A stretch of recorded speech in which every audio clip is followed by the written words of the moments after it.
In this video, we're going to look at an example of using the chain rule for an application. So in this case, we have a cone that has a couple of dimensions changing.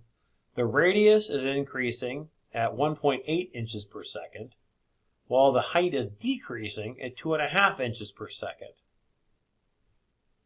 We want to know what the rate of change of the volume of the cone is when the radius is 120 inches and the height is 140.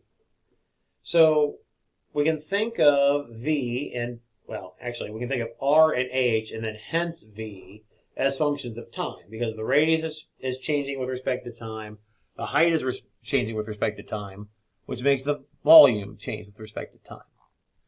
I don't have implicit functions for that, but I do have values, and I can use the chain rule to take the derivative of V with respect to that time. So using the chain rule, since V is defined to us in terms of R and H are both in terms of T, we can get the derivative of V with respect to T is the partial of V with respect to R times dr dt plus the partial of V with respect to H times dH dt. Same chain rule principle that we've been using in all of these videos. With respect to R, we differentiate the R squared up here for V. We get a 2R. I can pull that 2 over with the 2/3 or the 1/3 to get 2/3 pi RH. I don't know what R is explicitly in terms of T, so I still have to give it as dr dt. Likewise, if I look at the volume formula here, I can differentiate the H gives me 1, so the derivative of the partial of V with respect to H is just a 1/3 pi R squared. And just like for R, I don't know what H is implicitly in terms of T, so I have to write dH dt. However, I do now have numbers to plug in for each of these.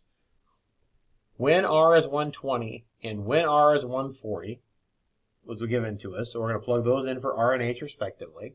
I know dr dt is positive 1.8 since the radius is increasing, and I know that the dh dt is negative 2.5 because the height is decreasing. So we plug these numbers in. 2/3 pi times 120 times 140 times 1.8 plus 1/3 pi times 120 squared times negative 2.5. Simplify that arithmetic and get that the dV dt is 8,160 pi cubic inches per second.